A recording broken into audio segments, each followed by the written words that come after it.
ഭക്തിയുടെ നിറവിൽ ആചാരപ്രകാരം വൈക്കത്തപ്പന് മുക്കുടി നിവേദ്യം നടന്നു. വൈക്കത്ത് അഷ്ടമിയുടെ ഭാഗമായി നടത്തുന്ന വിശിഷ്ട ചടങ്ങായ മുക്കുടി നിവേദ്യം കൊടികയറി 14-ാം നാളായ ഇന്ന് ഉച്ചപൂജയുടെ പ്രസന്ന പൂജയ്ക്കാണ് വൈക്കത്തപ്പന് നിവേദിച്ചത്. ഉത്സവ സമയത്ത് നിത്യനിദാനം ഉൾപ്പെടെയുള്ള പൂജാ സംവിധാനങ്ങളിൽ വന്നുപെട്ടേക്കാവുന്ന ജീർണതയ്ക്ക് പ്രതിവിധിയായി വൈക്കത്തപ്പന് ചെയ്യുന്ന നിവേദ്യമാണ് മുക്കുടി. തൃശൂർ വടക്കാഞ്ചേരി കുമാരനെല്ലൂർ കൂട്ടൻചേരിൽ ശ്രീകുമാർ മൂസത്തിന്റെ നേതൃത്വത്തിൽ പ്രകൃതിയിൽ നിന്നും ലഭിക്കുന്ന ഔഷധ സസ്യങ്ങൾ ഉപയോഗിച്ച് ഒരുക്കിയെടുത്ത ഔഷധക്കൂട്ട് ഉത്സവ സമയത്ത് ക്ഷേത്രനടയിൽ സമർപ്പിച്ചിരുന്നു. വൈക്കം ശ്രീ മഹാദേവ ക്ഷേത്രത്തിലെ അഷ്ടമി തിരുവുത്സവം തിരുവാറോട്ടോടുകൂടി ഇന്നലെ സമാപിച്ചിരിക്കുകയാണ്.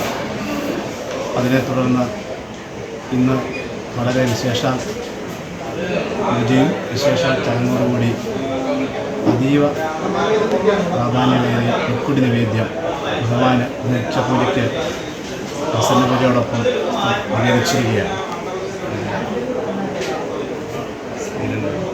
കുട്ടഞ്ചേരി മനയിലെ ഔഷധമാർ തയ്യാറാക്കുന്ന അതീവ രഹസ്യമായ പച്ചമരുന്നുകൾ പ്രത്യേകമായ അളവിൽ പാകപ്പെടുത്തി ഉത്സവത്തിൻ്റെ ദിവസങ്ങളിൽ ഭഗവാനത് സമർപ്പിക്കുകയും അത് ക്ഷേത്രത്തിലെ തിടപ്പള്ളിയിൽ വെച്ച് ശുദ്ധമായ മോരിൽ ഔഷധക്കൂട്ട് ചേർത്ത് പാകപ്പെടുത്തിയ ശേഷമാണ് വൈക്കത്തപ്പന് നിവേദിച്ചത്. മുക്കുടി നിവേദ്യം വാങ്ങി ഉപയോഗിക്കുവാൻ ധാരാളം ഭക്തരും ക്ഷേത്രത്തിലെത്തിയിരുന്നു. i4 news, Vaikom.